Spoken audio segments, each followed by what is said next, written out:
Barb, we're here today with the lovely and talented Kate Atherley. I have the privilege, I feel, of seeing Kate quite frequently because Kate teaches these amazing classes for us. But we called up Kate today because we thought it would be fun to just have a bit of a coffee and a chat and talk to Kate. And so I want to say welcome, Kate. Thanks for showing up and hanging out with us for a bit. Thank you. Oh, absolutely. Happy to. It's always a joy to hang out. And Cynthia, you and I do spend some time together, but I don't always get the privilege of spending time with Barb. So it's nice to see both of your lovely faces today. So, yeah. Thank you, Kate. The feeling is the same. It's so wonderful to see you and just to be able to talk about, anything like what's on your needles. Absolutely. Well, instead, because Cynthia and I are usually talking about, quick, is my camera hooked up? Quick, is my sound working? Quick, is my... So it is, it's nice we can talk about, because I don't know about you, I can't see your hands, but I'm knitting. Yeah, I'm drinking coffee. It's okay. Early here in Edmonton. I've got a little bit of both going on. So yes, absolutely. A little bit of both. So I'm knitting a sock. It's my comfort knitting, sock knitting. So there will never not be at least one sock project on the needles. I've got a toe up and a top down. And when I looked around my chair, I realized that, so the top down sock is in here and the toe up sock is in the kitchen in my knitting bag. So I just grabbed the one that was nearest to me, and it will get done in whenever it gets done, a few rounds here and there. But I love sock knitting. I mean, you know me, I love sock knitting, but I love it for so many reasons. One of which is that I can just keep it simple and choose a fun yarn and just knit, and it's plain, and I don't even have to look. And if I'm really careful, I can keep it after frame, and sensible people would never know I was knitting. Well, I mean, anybody who knows me knows I'm probably knitting. But I also love the sort of sock knitting that's engaging and interesting, where there's something going on and you've got a pattern and there's... that's fun too. So I feel like there's sock knitting for every mood. Yeah, I agree. Yeah. And Kate, I noticed you're holding double pointed needles in your hand. So do you have a preference? And there's several ways to knit in small circumferences in the round. What's your preferred way? This is interesting. I learned on double pointed needles, and for a long, long, long time, it was sort of double pointed needles or nothing. And in the past few years, I've been experimenting with different methods. If I'm traveling, I have been inclined over the years to use magic loop, just because you can't drop one. Because the minute you drop one, you're in trouble. And I'm more dangerous on a plane if I don't have my knitting, I get very, very cranky. But so magic loop is useful for travel, where I feel like because if you have to suddenly quickly put it down, you stopped off, your train is coming or whatever, you're not worried about losing a needle. But this feels controversial. I find magic loop for me is slow.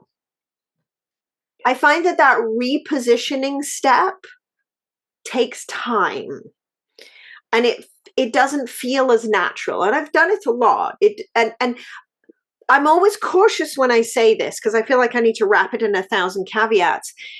I think it's what you learn, but it's also what you're comfortable with and how you hold your yarn and needles. So that's why I always say, for me, magic loop is slower. I know some people who find double point slower because they sort of, they don't, I think honestly, probably we grew up watching people knit on double points. It feels very natural to me.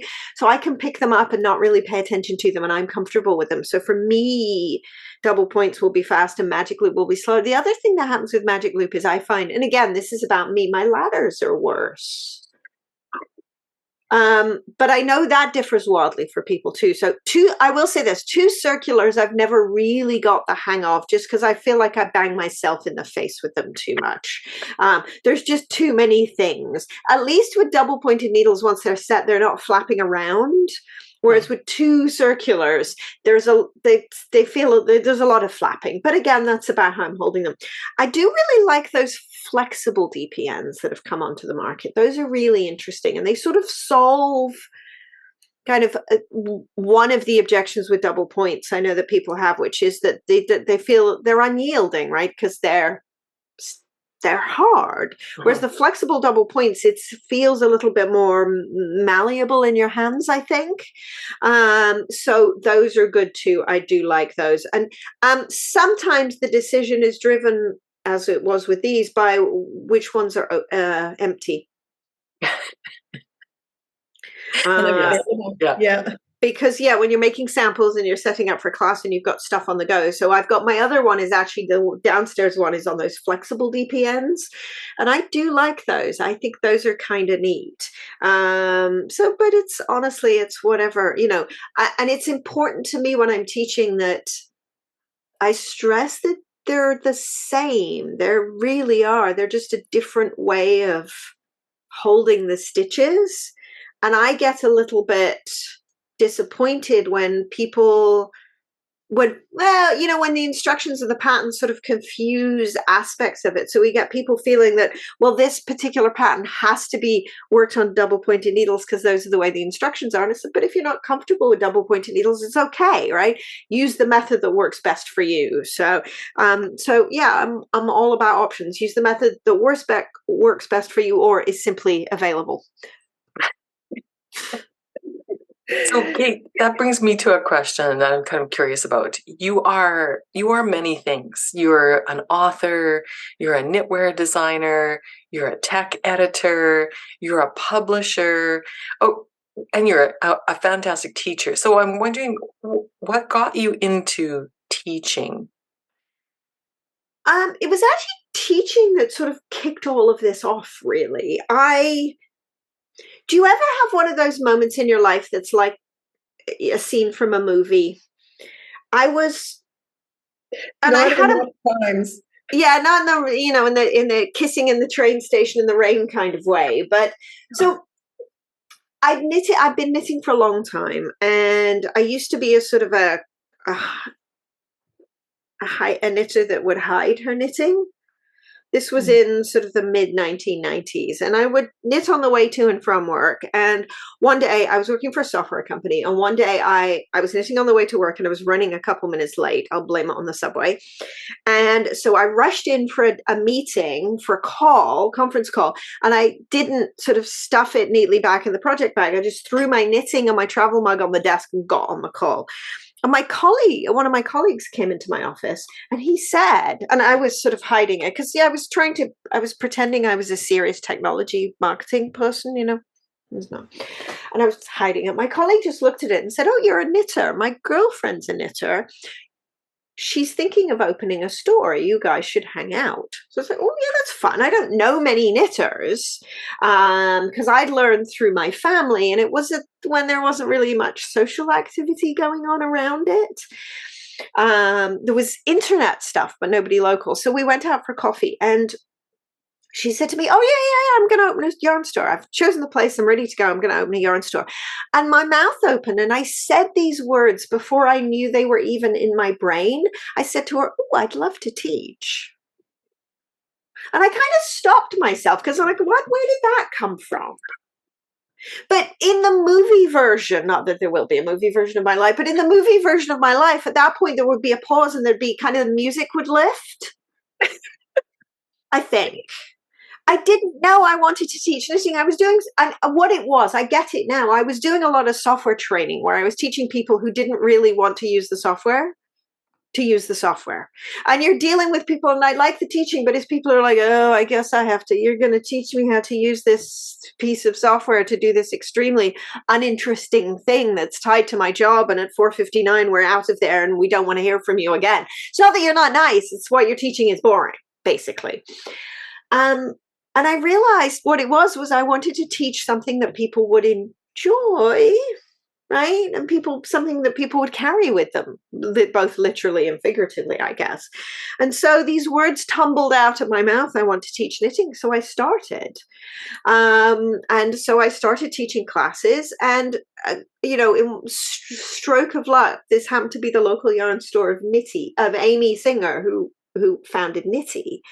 And so I got to meet her, and she was interested in some of the stuff I was teaching, and I started writing from her there, and it just snowballed. So yeah, it was, the moment, Honestly, I had no idea. Apparently I wanted to teach knitting. No idea. And I still do it. It's, more than 20 years later. And you know what? I think it's still the thing I get the most joy from. What a great story, Kate. And that joy just shows up every time you teach for us. We are just so thrilled that this ended up being your, career. Me too. Honestly, me Yeah. too. Teaching people to do something that is a joy and a pleasure, and yeah, it's nice. It really is nice. And that moment, and anybody who's done any teaching, you guys I know do the teaching, that moment where people, I get it. It's just so rewarding. It's so wonderful, yeah, to do, because we're helping them be creative, and we're helping people do something that's going to bring them joy. And whether it's bring them joy in terms of keeping their feet warm, or bring them joy in terms of just creative outlet and pleasure and grounding and the meditative possibilities, and much more interesting than teaching them how to use a piece of software that helps them file legal documents, I gotta say. Well, Kate, that brings me into our next question for you. You're coming to teach for us, and you're doing a new workshop, right? Yes. I was wondering if you could tell us a little bit about this new upcoming workshop that you've got. So Cynthia and I have been talking about this one. This is a problem-solving class. We're solving there's a couple of new classes actually. So maybe what we'll do, we'll talk about the color work one first. Yeah. The color work class. Yeah. So a gentle introduction to Fair Isle, because I love working with multiple colors, but we have to be honest, it's not the easiest necessarily. It can be a little bit tangly. And I think the instructions can be a little sparse. Is that fair? Is that a polite way of putting it?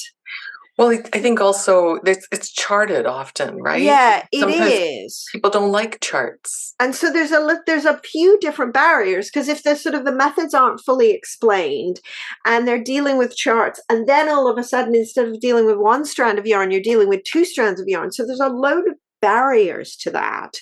And so this class is all about for people who have really never attempted. They want to, but they've never attempted, or they've tried it once and just really not been able to have all the pieces come together. And so what I want to do is not only show you how to handle two balls of yarn, and by the way, did you know there are different ways to do it?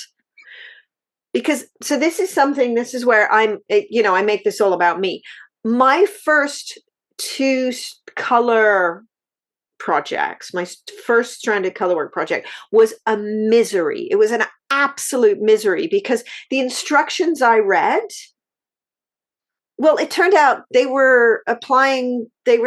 was reading the wrong set of instructions, but I didn't know enough to know that I was reading the wrong set of instructions. Point number one. And then point number two is the next set of instructions I read insisted the right way of doing it is you hold one yarn in each hand. And that doesn't work for everybody. It is a brilliant way of doing it, but back to what I was saying about needles and options, right? It doesn't necessarily work for everybody. And that can be a real barrier to learning. So I want to help those new knitters avoid my misery and really get them more comfortable with understanding not just kind of this one line of instruction, but all of the stuff that goes in behind it. Why do we talk about holding the one yarn in each hand? Because it turns out that's not mandatory. There are reasons, and it's good to understand the reasons, but if you're not good at working with your yarn in your left hand, that's okay. You can still do color work. And then demystify some of this conversation around color dominance, because I think that topic comes up, and there are rules. We are delivered these rules without really explaining the significance of them. And that becomes a barrier too, because I remember thinking, well, I don't really understand it, so maybe I don't know enough to do it. Or I don't really understand it, so I'm going to sort of ignore it. But then your result doesn't come out the way you expect. So this class is really, I'm not going to get too theoretical, not at all. What I want is to help those people who are nervous about using two colors, help people who are who've tried it and really not had a good time with it come to grips. Ooh, terrible pun, I guess. But just sort of understand a little bit how to tackle it, and then understand how they can figure out a method that works best for them. So yeah, very, very much about demystifying some of the seriousness around about two color work, because I do feel like it's presented like it's a mystical art. It's really not. And look at how gorgeous the things are you can make with it. I mean, tell us what you're holding there. That's your design. It is my design. So this is called it's called Not Flying, and the reason it's called Not Flying is this is based on a quilt motif called Flying Geese. And for those of us who didn't get to fly away on a winter holiday to the winter sun, this was me expressing my disappointment that all of my friends were going on. This was a few winters ago. We're going on these winter vacations to sunny spots, and I was stuck for work reasons back in cold, snowy Toronto. So I'm not flying to a sunny locale. What I've got is these fingerless mitts that are going to keep me warm in the miserable tail of winter weather. So yes, and these are a super beginner-friendly colorwork project because it's easy to see the pattern motifs. There's only two colors. It's quite repetitive in that you can read your knitting as opposed to having to focus on those pesky charts some of the time. So there's mittens, and then there's a hat that goes with as well. But I also like a mitten because it's over with more quickly. So as a beginner project, is that a terrible thing to say? We like a quick success, right? Yes, we do. Yeah. Absolutely. So yeah. I think, Kate, that for me, that's sort of a segue into talking about, in general, when you teach classes for us, and we've got a lot of great ones coming up. I'll just mention a couple of them. We've got one on better edges, short row savvy, blocking and fiber care, increases and decreases, closure, and there's afterthought heels, which was very popular. And we have a new one coming up. That's the Holy Grail, and we'll talk a little bit about that one. But these are all 2-hour classes that are mostly done presentation style. You do demonstrations as well, and with the toe-up sock class that we're going to have coming up, it's kind of like a project-based class. But a lot of your classes are, I would say, quite right in that idea of demystifying topics. Would you agree that's sort of your that's what I try to do, absolutely, because I think people will be better knitters for it if they understand the why. And this is just how I've been through my life. I mean, I would never just don't tell me, that I need to do something. Tell me why I need to do it, and then I will understand it. Then I'll be happier doing it. And it's the same way in knitting, because we will all want to design and customize and get creative. And for me, it's important if you understand why the rules work, then you can figure out how to break them so that we can get creative and make our things perfect in our knitting. So yeah, there's always an element of explaining in my classes because I want people to understand. I'm never going to say, well, just do this and just don't worry about it.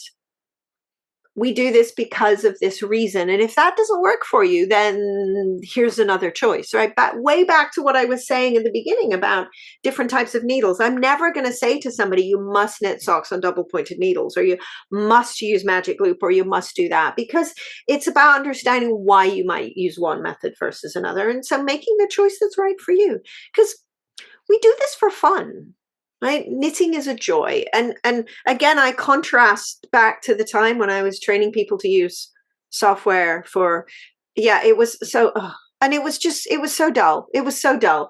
It was software for managing and filing and recording documents legal and policy documents. And so there were really specific requirements about, you had to record information about like when it was made and who edited it and this and this. And then you'd keep legal copies for government use. And it's so dry.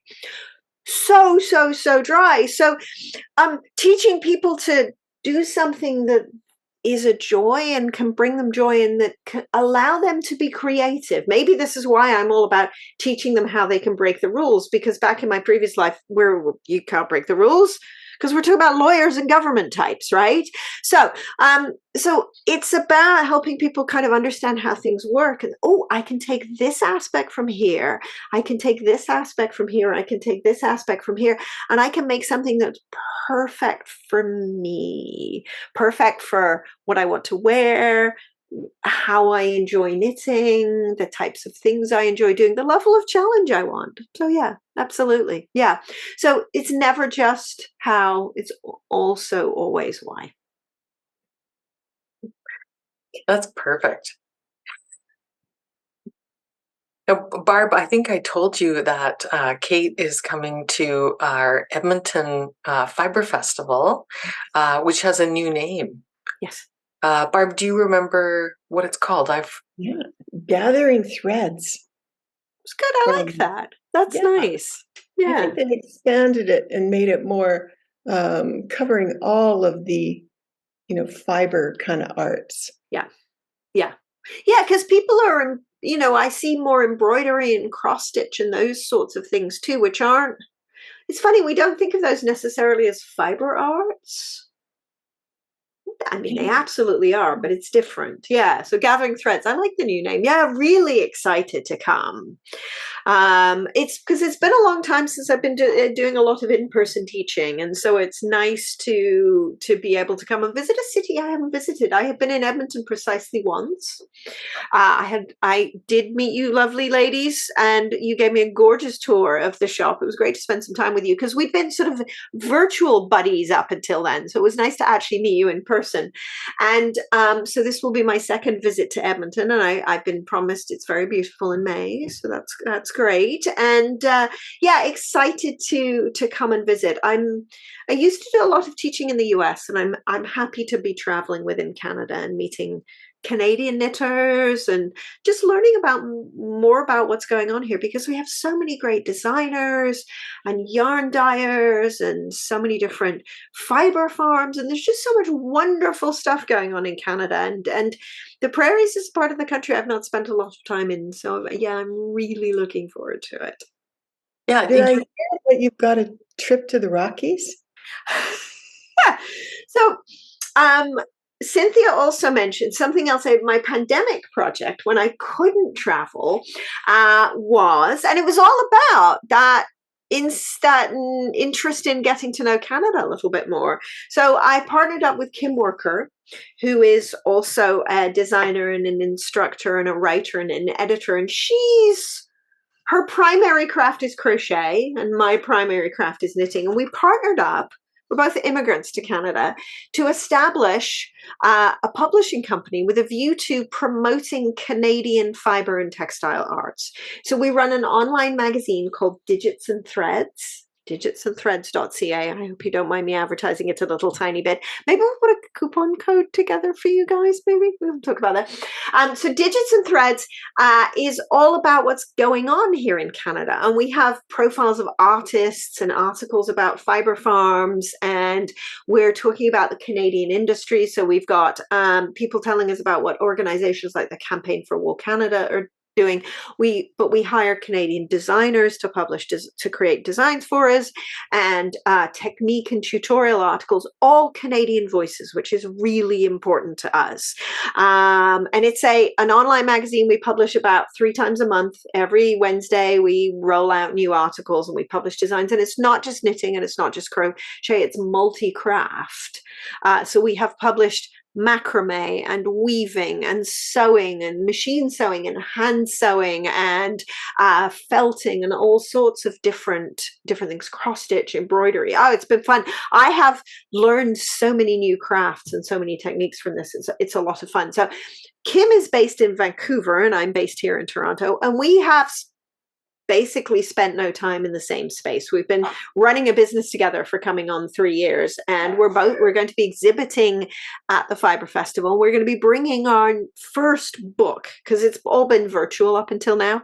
Our first book, written by Anna Hunter, who has a fiber farm in Manitoba, and Anna is doing an awful lot of really good work around revitalizing the Canadian wool industry. And she and her business partner, a woman called Christelle Lancier. Christelle is also a sheep farmer and a genius photographer. So we're publishing this book, and it will be out in May, called Sheep, Shepherd and Land. And it's photographs and interviews and profiles and history of Canadian wool farming. It is absolutely beautiful. And it's about the people who were trying to bring the Canadian wool industry back. So it's not a dry history textbook. It really is about what's happening here. And the photographs are glorious. Anyway, so we're going to be bringing this. So Kim's in Vancouver. She and I haven't spent a lot of physical time together in the same space. Plus, we've got boxes of books. So Kim was trying to figure out how to get books to Edmonton. She said, well, it's going to be expensive to ship. Maybe we should drive them. And she said, well, but it's a tough drive, Vancouver to Edmonton. She said, I could really do with a second driver. And I said, well, hang on. This is a part of the country I have never seen. So we are going to make a road trip out of this, out of bringing our books to Edmonton. We're going to load them up in Kim's truck. And we are going to drive across the Rockies, because I have never seen this part of the country. I've been to Vancouver. I've been to Victoria. I've actually, long story, spent a little bit of time in Saskatchewan. But I've flown to Edmonton, but there's a section of the country I don't know. So we're going to make a road trip. So we're already talking about the snacks. And we're arguing about who's going to drive which shift, because we both have crafting to do, of course, in the car. And I'm so looking forward to it. So, yeah, being able to see more of the country that I have chosen as my home, spend more time with my business partner. Although, we're going to learn about those things that we, realize we have different philosophies on things, but that's good. That's all part of running a business together. And be able to bring our books to Edmonton. So yeah, it's so exciting. Road trip. It's good. That's very exciting. Yeah. And you do lots of driving around Toronto. So, 4 hours on the 401 or 12 hours between Edmonton and Vancouver, it'll be peanuts. Yeah, exactly. Well, 4 hours on the 401, you get nowhere. Right? At least when you're driving, in 4 hours, you'll actually get somewhere. So you'll be in the Rockies from Edmonton to Jasper's about 4.5 or 5 hours. So you'll be there. Yeah, no, I'm so looking forward to it, because you see everybody's pictures and it just looks so beautiful. Yeah. That's going to be epic. Yeah. That's going to be beautiful. Yeah. Beautiful. Well, maybe we can also plan something, Kate, while you're here. There's some really interesting little mills and things very close to the city. Ooh, yeah. We should talk about that. Absolutely. Yeah. Well, we wanted to pop in to see Ancient Arts in Calgary, their new studio. Yeah. But yeah, we know there's lots of great stuff going on in Alberta, so fiber-wise. Have you heard about the Qiviut mill? No. Do tell. Mm-hmm. We have a little video on our YouTube channel. But yeah, we could take you there and introduce you to Tanis, who runs a Qiviut mill in Leduc, just an hour from us. Yeah, half an hour. Yeah. See, this is the stuff that I didn't know about. When, pre-pandemic, I spent all of my working time teaching and traveling. I was in the UK, some, but in the US, I was not knowing what was going on in my home country. So, yeah, absolutely. I want to learn more about this in Qiviut. Well, the best. And for those knitters who haven't tried it yet, the softest, the most delicious, and so incredibly warm. It's a glorious. It's not an inexpensive yarn, but it's one of those where even if you blend a tiny bit in with a bunch of other fibers, I've got some socks that have Qiviut in them, and those are the socks you break out for those minus 20 degree days. Yeah. For sure. Yes. Go ahead, Barb. I was just going to say, Tanis talks about holding a little bit of Qiviut in the palm of your hand inside your mitten to keep roving, to keep you super warm all winter. All right. Okay. All right. Field trip. All right. Yeah, definitely. We're going. Definitely. No, it's thing. Yeah, it's funny. And I knew very little about Qiviut until recently, and it's a remarkable fiber. As I understand, it's the only natural fiber that doesn't felt. Yeah, that's correct. Yeah. So yeah, no, glory. I like the only animal fiber, natural fiber. Obviously, cotton doesn't felt, but the only animal fiber that doesn't felt. So, but keeping a little bit in my oh yeah. And even if it doesn't keep you any warmer, the idea of a little bit of Qiviut in my mitten, I'd just be happier to be outside and wearing my mittens. Yeah, and the folks that run the mill have done research and actually measured body temperature. And so they've got the science down as well. They can kind of prove that it helps keep you very, very warm. This is glorious. I need to talk to these guys because for those who are watching the video, you'll notice I'm wearing fingerless mittens today. I talk about this fairly often. I don't want to be boring on this, but I suffer from a circulatory disorder called Raynaud's phenomena, which means that my hands and my feet, my extremities get very, very, very cold. And it's uncomfortable. It's not, it's not serious, but it can get really uncomfortable. And so a lot of the time I'm wearing extra socks and mittens to keep them warm. And our house is a little bit cool and drafty. And if I'm not needing to use my hands, I keep them protected. So things like this extra warm Qiviut becomes really important to me because it's actually part of how I deal with the climate. And it's one of the things I think that, drives me as an instructor too, and as a designer, because if we're knitting stuff, I want us to be able to knit things that are really going to be what we want. And for me, part of what I knit, these are desperately uninteresting. These are dark gray fingerless mittens. These are the least interesting, knitted at a fairly fine gauge, are the least interesting thing you could possibly knit. But I love the idea that I'm able to make something that I can use to help protect myself. But might sound silly, but a lot of the time we do think about making things that are beautiful and making things that attract attention and making things that bring us great joy, like ridiculous socks. How good are the colors on this sock? Like, how good is this, right? All of these glorious things that we knit, but I also somehow, for me, I feel powerful knitting the mundane, like the socks and these charcoal fingerless mittens. What I do actually, if I need to type or anything, I roll the cuffs down, I roll the rib down. That feels a little bit powerful for me because I can help myself. And so, but where I'm going with this is Qiviut would be really nice in these fingerless mittens. So yeah, I think I need to get to know Tanis. Absolutely. She's delightful, and we would love to do an introduction. But while we're on the topic of places to go and people to see, Kate, if we were to come to Toronto, what would you say would be, a couple of places that we shouldn't miss out on? Oh, well, I'm really lucky where I live. I'm in walking distance of some remarkably good yarn stores. It's amazing. And so there's west of Yonge Street. Yonge Street, we kind of is this divide in the city. West of Yonge Street, south of Bloor Street. So it kind of in the student area, in the kind of fashionable area of the city, Queen Street. So there's this incredible sort of diversity. Like there's 3 amazing yarn stores, and then one's 10 minutes that way, one's 10 minutes that way, and one's 15 minutes that way from me, which is really lovely. And there are glorious bakeries near each of them. So if I head north from my house up to Bloor Street, there's a store called Unit. And Unit, it's a fairly big shop, and they not only have yarn, but they also do things like they have embroidery and some sewing and some fabric as well. U as in sheep. So Unit on Bloor Street, and there's it's not far from the sort of the Korean part of town as well. And so there's this amazing bakery that does these Korean specialties called walnut cakes. They're the size and shape of little walnuts, and they're sort of a little pastry, and they're stuffed with a filling, and they're stuffed with an almond filling or stuffed with a red bean. They're delicious. So that's Unit North, and you can get great coffee there. A little bit east of us is an area of the city called Kensington Market.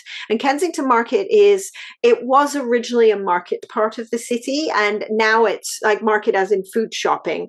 And now it's got shops and boutiques and some cafes, but there's still some food shops. There's a glorious bakery we adore called Blackbird Baking.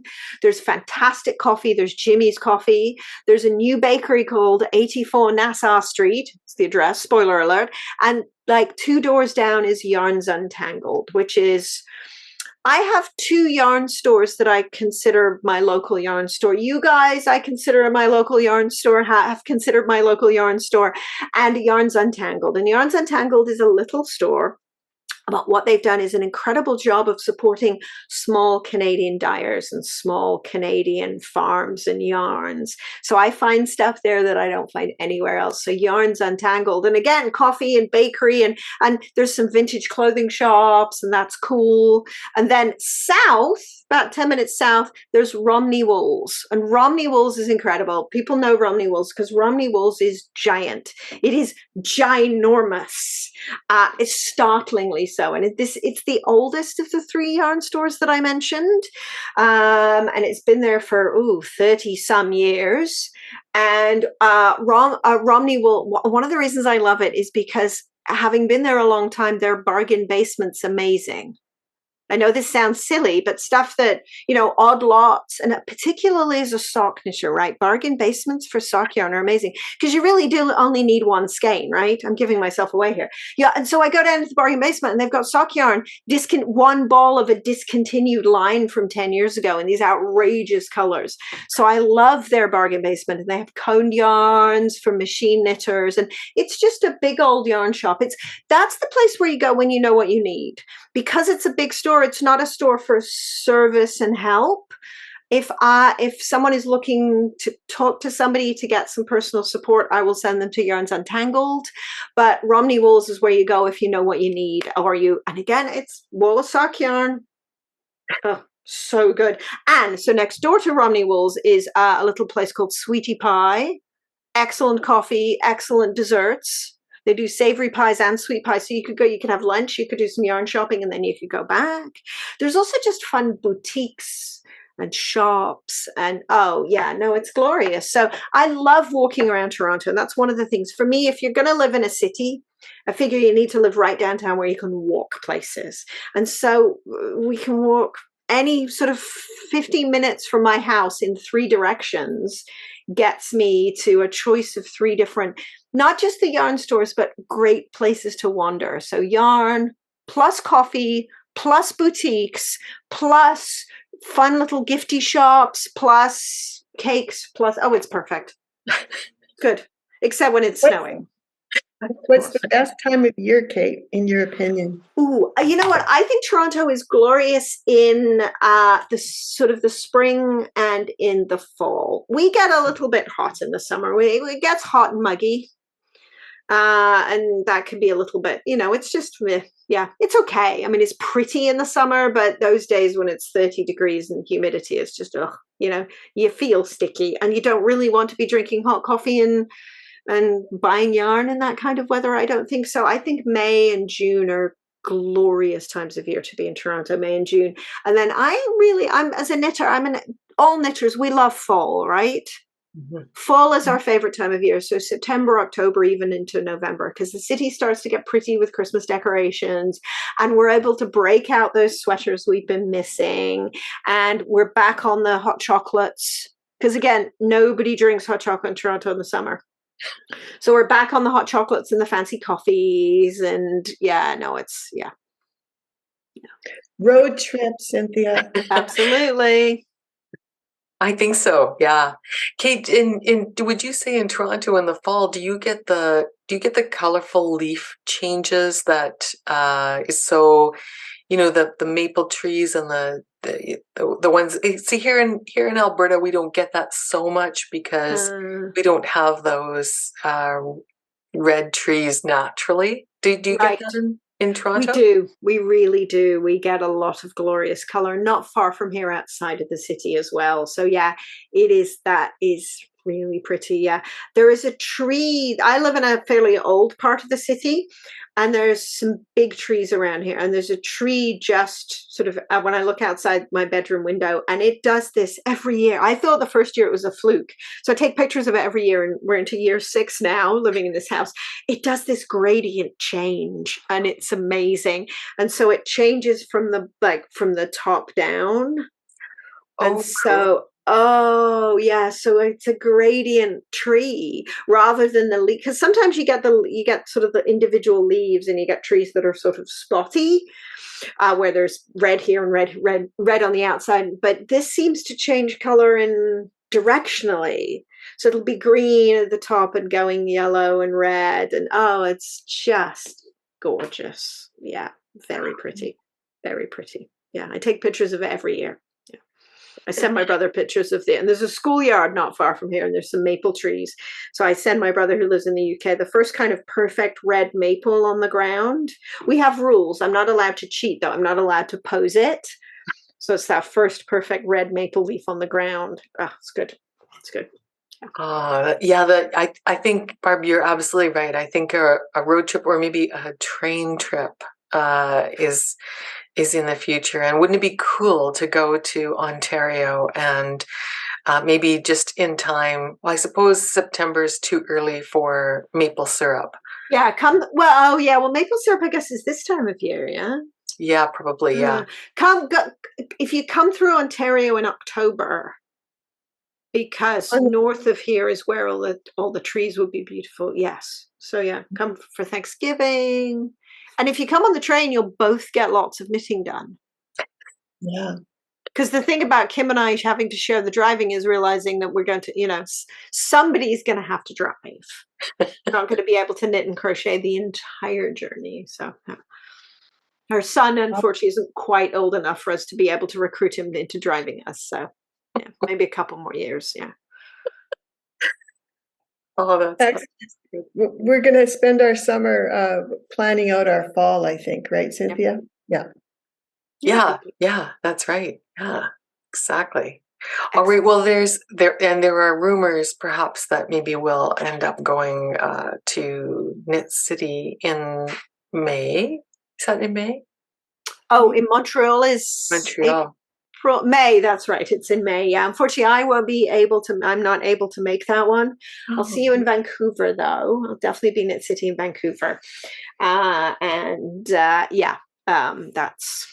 very much looking forward to that event too. So yeah. Kate, have you been to Rhinebeck? I've been to Rhinebeck a couple of times. Yeah. Now that is such a beautiful time of year. That's exactly that sweet spot for the leaves and everything. The thing about Rhinebeck is it is a magnificent event. It is a royal pain in the you-know-what to get to, though. And I mean this lovingly. Can you get there like from Montreal? Or I've heard there's a train. There's a train. I took the train one year. The problem with the train is the station arrives at a place called Rhinecliff, which is about a half hour to 45-minute drive outside of Rhinebeck, the town. So you get the train, but then you still need transport from the train to the venue. And it's such a small town, there aren't rental cars or anything. So it's not like you could jump off and rent a car. And there's nowhere convenient to fly to. I mean, you can fly to New York City, but again, that's a 3-hour drive from New York City. So you still need a car. And it is a tiny, tiny town. And we, the fiber people, we descend on this town and we just mob it out so that it's absolutely full. So you can't get hotels. Travel is complex. Parking is complicated. It is such a magnificent event. I feel like I'm saying, but this. It is incredible. I think the right way to do it is get connected to a bus trip or something that drops you off at the fairgrounds and then picks you up again, because there'll be an hour line to get into the parking. Yeah.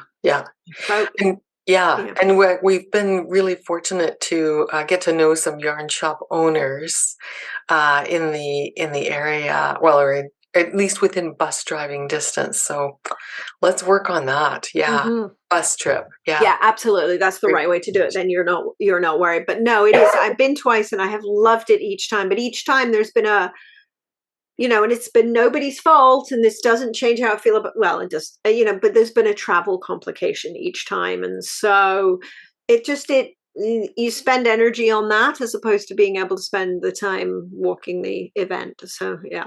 Yeah.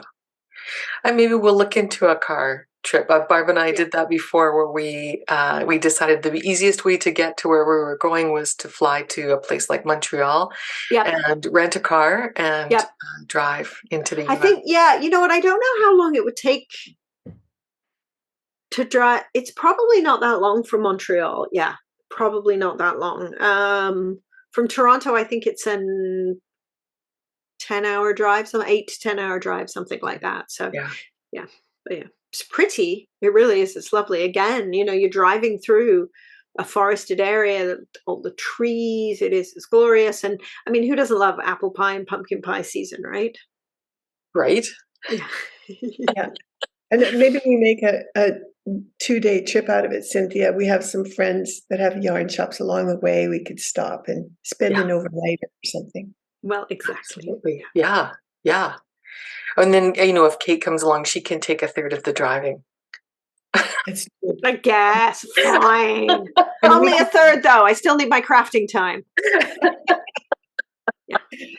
All right.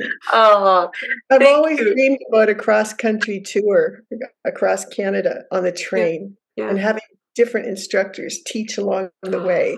That would be so cool. That would be so That'd be fun. cool. Yeah, absolutely. Because this is a big old country and there's so much to see, right?